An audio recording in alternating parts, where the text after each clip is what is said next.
Ya Tuhan, biarlah ini menjadi seru doa kami, hidup kami dipenuhi oleh firman Tuhan. Dan ketika kami dipenuhi oleh firman Tuhan, maka kami siap untuk dibentuk oleh Tuhan, dan kami menjadi pelaku-pelaku firman Tuhan. Sehingga Tuhan, biarlah hidup kami sungguh-sungguh menjadi kesaksian bagi setiap orang yang melihat kami. Dan biarlah kami juga menikmati waktu merenungkan firman-Mu. Kami boleh tenggelam di dalam nikmatnya, kami berjumpa dengan Tuhan melalui kebenaran firman Tuhan. Berkati waktu ini ya Tuhan, kami berdoa dalam nama Tuhan kami Yesus Kristus. Amin. Silakan duduk saudara sekalian. Shalom. Ya, kita ketemu lagi di hari Minggu dan tidak terasa sudah memasuki bulan September, saudara. Katanya kalau sudah masuk bulan yang akhirnya ya, terasa begitu cepat.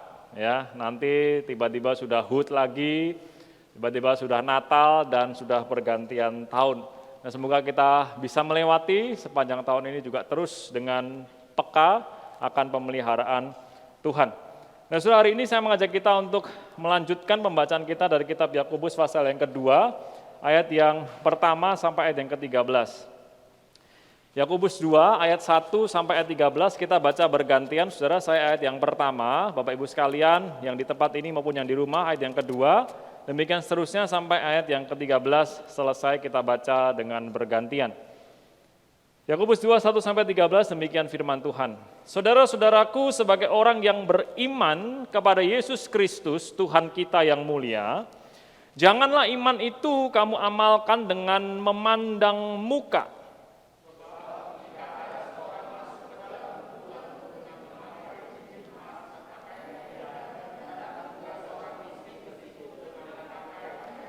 Dan kamu menghormati orang yang berpakaian indah itu dan berkata kepadanya, silahkan Tuhan duduk di tempat yang baik ini. Sedang kepada orang yang miskin itu kamu berkata, berdirilah di sana atau duduklah di lantai ini dekat tumpuan kakiku.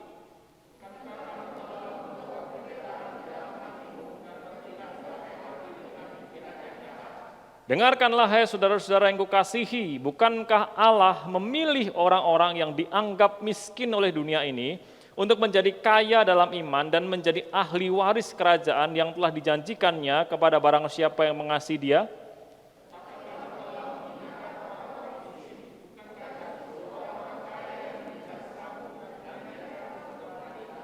Bukankah mereka yang menghujat nama yang mulia yang olehnya kamu menjadi milik Allah?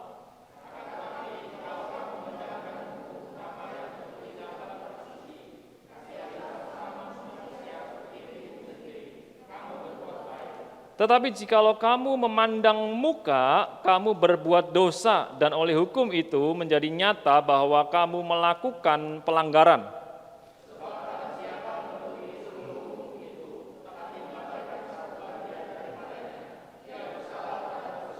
Sebab ia yang mengatakan jangan berzina, ia mengatakan juga jangan membunuh. Jadi jika kamu tidak berzina tetapi membunuh, maka kamu menjadi pelanggar hukum juga.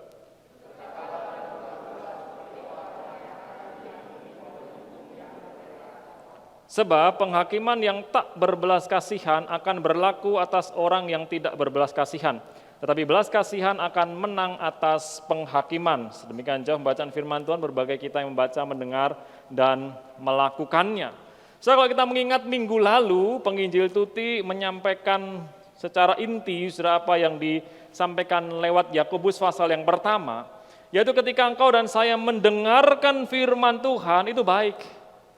Ketika engkau dan saya lebih lagi bisa memperkatakan firman Tuhan, membicarakan firman Tuhan, itu lebih baik lagi.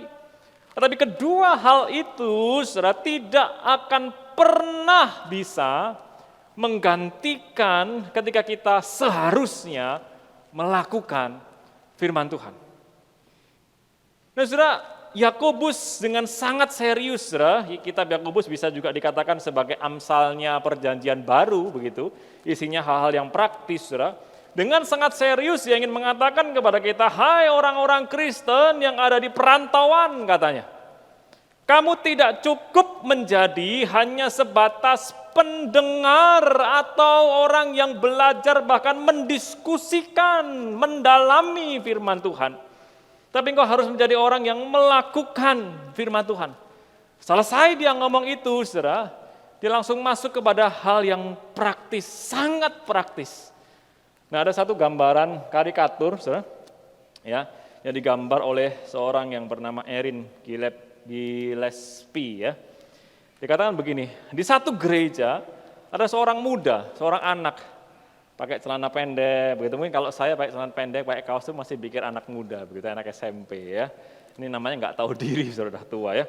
Nah, terus dia tanya, hello anyone, is this the church? Dia celinguk kanan kiri, tidak ada yang jawab dia, saudara.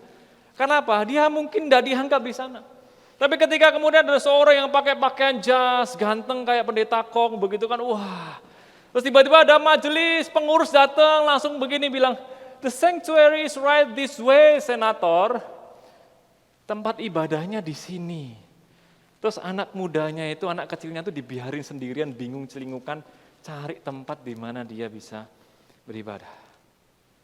Nah, saudara, pada bagian ini Yakobus langsung bilang kepada jemaat yang membaca suratnya, hai hati-hati saudaraku, engkau orang yang mengatakan beriman kepada Kristus Yesus, yang pertama harus engkau ingat, jangan pandang muka.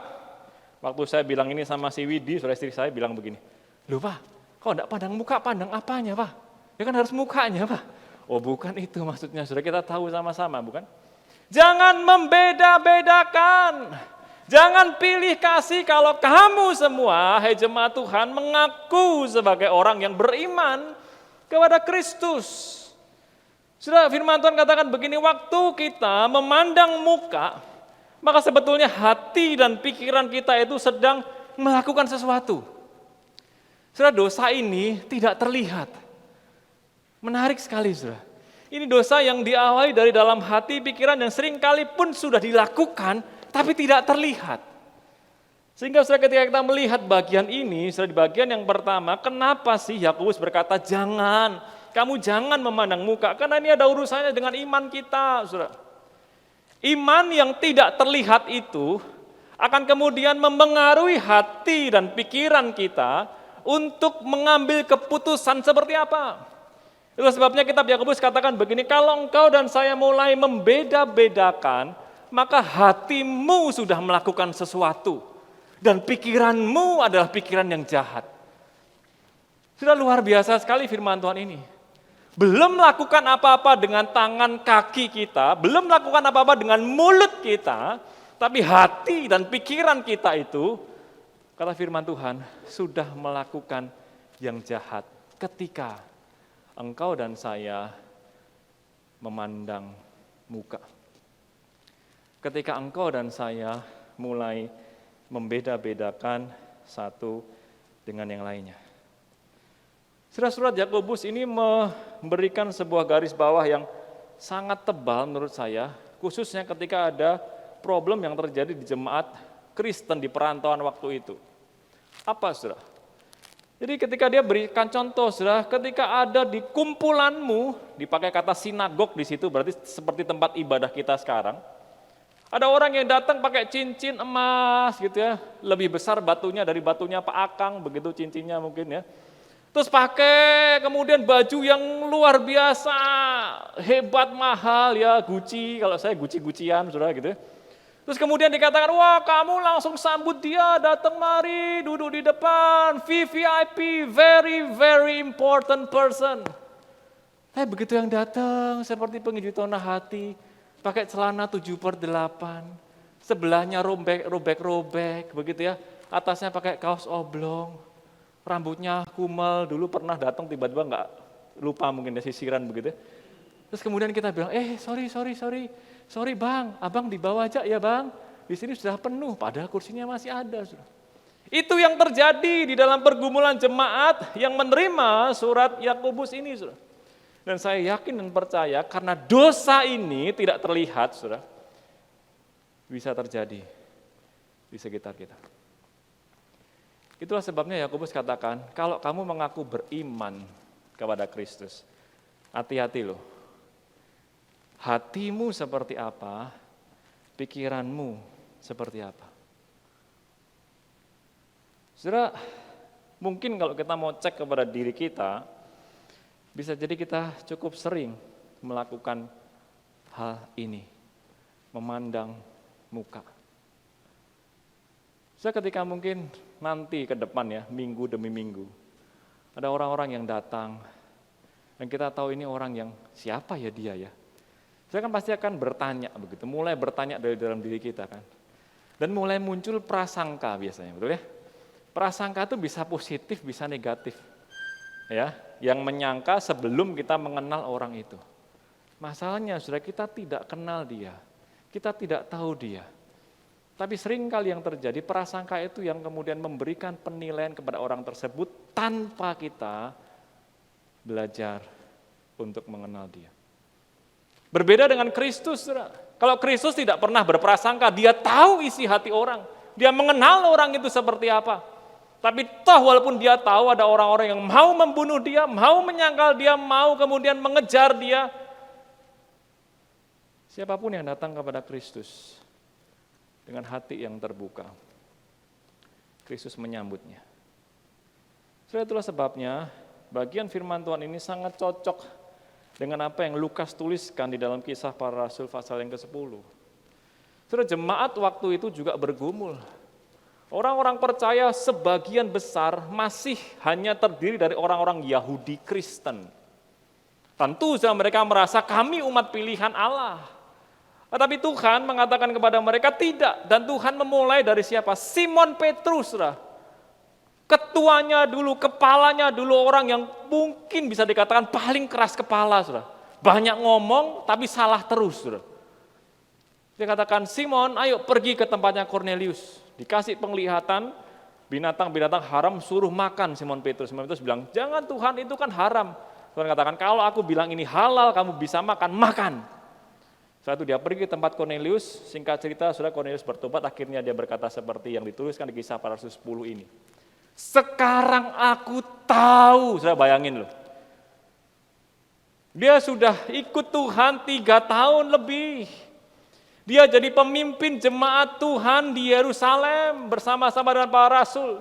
Tapi kali itu, saudara, Tuhan didik dia lagi, dikatakan sekarang aku tahu bahwa Allah tidak membeda-bedakan orang. Jadi selama dia ikut Tuhan itu dia lihat apa, saudara? Ketika saya membaca bagian ini, kalau Simon Petrus saja masih dididik sama Tuhan sedemikian rupa, apakah kau dan saya berani menyombongkan diri dan berkata, aku enggak kok. Aku enggak akan memiliki dosa memandang muka ini. Jangan, saudara. Kita perlu awas diri dan melihat. Saudara, sebab apa? Kristus juga disebut sebagai sahabat pemungut cukai dan orang berdosa di dalam Injil. Tapi bukan hanya di kalangan seperti itu Kristus mendatangi mereka. Kristus pun juga menyambut orang-orang seperti Nikodemus yang malam-malam datang kepada Kristus loh, saudara. Kalau Kristus guru yang males, terus dia tidak mau, nanti orang pikir apa ya, aku nanti berpolitik lah, aku nanti kerjasama sama pejabat agama lah dan lain sebagainya. Dia pasti tidak akan sambut Nikodemus. Yohanes 3, Nikodemus datang malam-malam, kenapa? Karena Nikodemus pikir supaya nggak ketahuan orang. Dia salah satu anggota majelis Sanhedrin, sudah datang kepada guru yang mau memporak-porandakan dalam tanda kutip, sudah sistem agamawi yang ada di sana waktu itu. Tapi Yesus terima dia. Bahkan Simon orang Farisi, orang kaya itu yang mengundang makan Yesus, dan waktu makan perempuan berdosa datang mengurapi kaki Yesus. Yesus tetap merangkul dua-duanya. Yesus yang tahu persis isi hatimu dan isi hatiku tidak memandang muka. Kalau kita berani-berani yang belum tahu isi hati orang, tapi kita bisa menilai si orang itu pasti A, B, C, D, E. Kita sedang jatuh dalam dosa memandang muka. Nah, saudara, itulah sebabnya bagian pertama ini mengajak kita apa? Kalau memang benar, saudara, imanmu adalah iman kepada Kristus yang adalah sahabat pemungut cukai dan orang berdosa, serta Kristus yang mau menyambut semua lapisan masyarakat termasuk Nikodemus dan orang Farisi si Simon itu, saudara, maka kita pun juga harus belajar untuk tidak memandang muka. Seperti kata Paulus ini, saudara, tidak ada lagi namanya orang bersunat, tidak bersunat, orang Yunani, orang Yahudi, macam-macam latar belakang kita itu satu, tubuhnya Kristus. Sehingga saya sangat merindukan saudara GKI Pontianak itu penuh dengan warna, bukan penuh dengan drama. Saya ngerti maksud saya ya. Kalau penuh dengan drama isinya telenovela, saudara, bikin film aja kita. Tapi saya pengen sekali GKI Pontianak penuh dengan warna. Yang putih masuk, yang coklat masuk, yang merah masuk, yang muka hitam, ya, tangan putih, ya, campur-campur juga bisa masuk. Mau yang pakai sesuatu yang kelihatannya mewah sampai sesuatu yang sederhana sekalipun, kita satu. Sehingga kalau saudara-saudara misalnya ditugaskan jadi usher, apa yang saudara lakukan? Saudara belajar memberikan salam kepada semua orang itu sama. Jangan kepada yang satu, kepada yang satu, gitu saudara. Loh, semua disambut dengan hangat. Saya bukan hanya gedung putih ini yang menjadi daya tarik ketika orang lewat. Tapi mereka tahu bahwa suhu kita di sini adalah suhu yang menerima semua orang. Waktu dicek itu bukan cuma 36,2, 36,4, ya, tapi waktu dicek, misalkan ada tulisannya, saya bilang begini ya, welcome, kami menerima engkau sebagaimana adanya dirimu. Sudah siap enggak seperti itu? Setelah ini ajakan dari Yakobus ketika engkau dan saya mengaku bahwa kita adalah orang-orang yang beriman. Memang tidak mudah, saudara. Karena setiap kita itu selalu melihat dengan mata atau cepat-cepat turun ke hati. Ya, saya juga sering begitu, saudara. Ya, ketika rindu sekali banyak jemaat itu bertambah, ya. Berapa kali ngobrol sama istri saya di mobil atau pas di jalan begitu ya. Tiba-tiba datang atau lewat Alphard. Alphard kan tidak terlalu banyak di Pontianak, saudara. Begitu lihat Alphard yang bentuknya seperti roti tawar itu, saudara. Terus saya dalam hati terus bilang sama istri saya, wah kita tumbangin tangan. Kenapa? Supaya dia jadi jemaat kita. Saudara. Pilihnya yang tajir ya. Terus satu waktu saya jalan kaki, saudara, lihat Tesla warna merah. Saudara tahu mobil Tesla ya? Waduh, bagus, saudara. Terus saya deketin tangan saya begini. Kenapa? Siapa tahu dia jadi jemaat GKI Pontianak. Malam kemarin atau 2 hari lalu, saudara, di dalam mobil terus ada anak kecil, seumur anak kecil, anak saya yang kecil, saudara, bawa koran. Kenapa kemudian diri saya tidak bilang sama istri saya, yuk doain yuk supaya dia jadi anak sekolah minggu kita? Enggak loh, saudara. Kita ngomongnya, kasihan ya anaknya ya, ini kurang ajar nih orang yang mau bekerjakan dia nih. Dia anak orang tuanya di mana sih? Isinya begitu, saudara. Itu kita, itu manusia. Tuhan Yesus ingatkan kepada kita hari ini, kalau engkau mengaku engkau punya iman kepada Kristus, mari belajar jangan pandang muka. Saya menerima yang berbeda itu memang sulit, tapi jangan sampai engkau dan saya membeda-bedakan. Kalau kita tahu kita berbeda, buatlah yang berbeda itu menjadi sebuah keindahan di dalam satu tubuh Kristus. Yang kedua, saudara, Yakobus tidak berhenti sampai di situ saja. Kalau engkau mengaku engkau beriman kepada Kristus, jangan memandang muka. Sebab apa, saudara? Engkau harus melakukan sesuatu yang lebih daripada jangan memandang muka. Itu berarti apa, saudara? Dikatakan di sini, engkau harus melihat bahwa ada hukum yang mengatur kita. Hukum apa? Hukum kasih. Dikatakan kasihlah sesamamu manusia seperti dirimu sendiri. Disitulah engkau berbuat baik. Tapi kalau engkau memandang muka, engkau berbuat dosa. Sehingga saudara, firman Tuhan tidak berkata begini, oke siap Pak, saya sekarang tidak memandang muka. Tapi kita juga tidak melakukan apa-apa. Tidak cukup sampai di situ, saudara.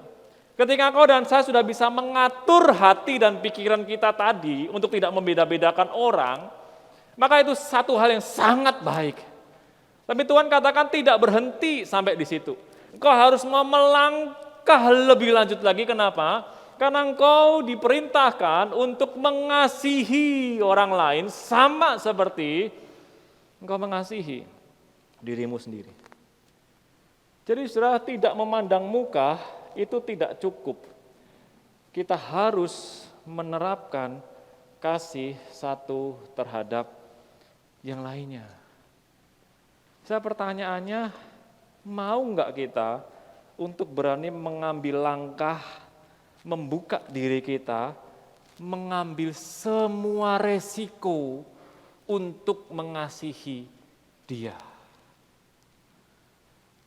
Sudah tidak membeda-bedakan aja sudah sulit loh. Setuju dengan saya enggak? Paling tidak saya bisa kasih contoh waktu kami coba mendidik anak-anak kami berdua. Yang gede sama yang kecil beda 17 bulan. Dipesenin, jadi orang tua jangan pilih kasih dan lain sebagainya. Sudah ngerti teorinya, sudah ya. Tapi prakteknya itu ya, ketika kita makin kenal siapa anak kita tuh sulitnya. Kecenderungan kita akan lebih sayang, lebih dekat, lebih gampang untuk anak-anak kita yang kayaknya cocok sama kita. Anak saya yang besar itu, anak kami yang besar itu selalu khawatir kalau mau ulangan.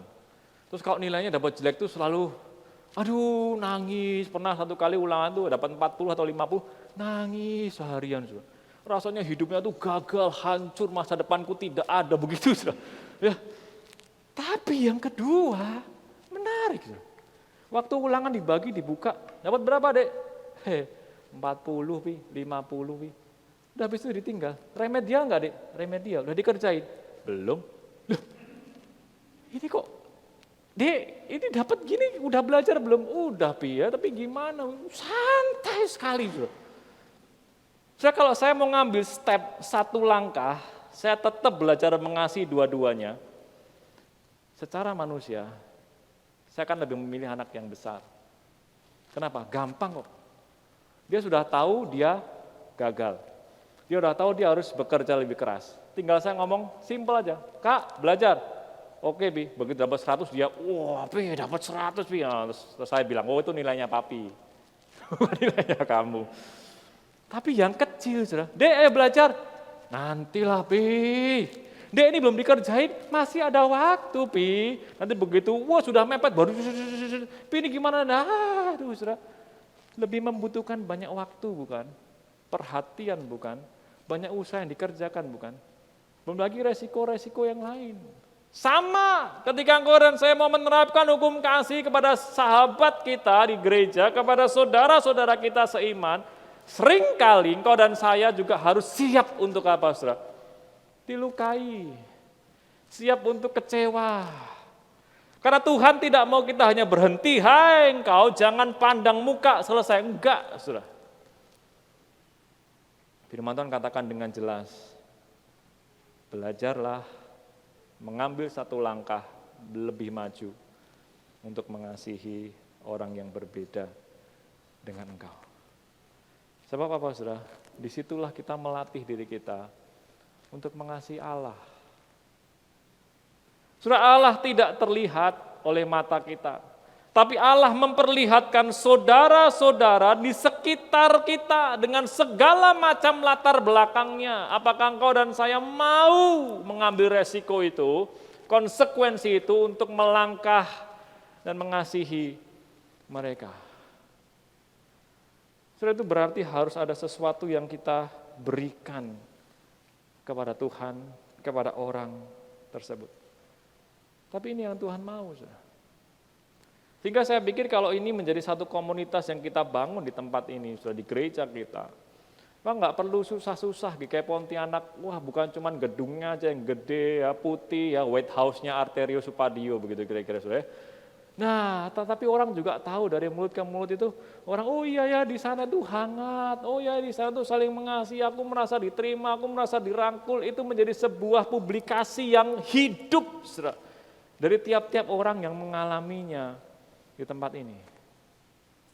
So itu yang saya rindukan, yang saudara juga pasti rindukan terjadi di tengah-tengah kita. Dan biarlah saudara firman hari ini kembali menegur setiap kita. Inilah salah satu macam dosa yang tidak terlihat, tapi sangat berbahaya. Jangan pandang muka, karena engkau adalah orang-orang yang beriman kepada Kristus yang menjadi sahabat orang berdosa dan para pemungut cukai. Tetapi tidak berhenti di situ.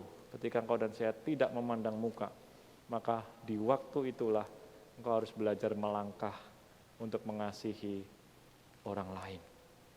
Saya biarlah ini menjadi satu hal yang kita renungkan bersama dan kita membangun gereja kita bersama-sama di dalam kasih Kristus. Mari tundukkan kepala kita berdoa.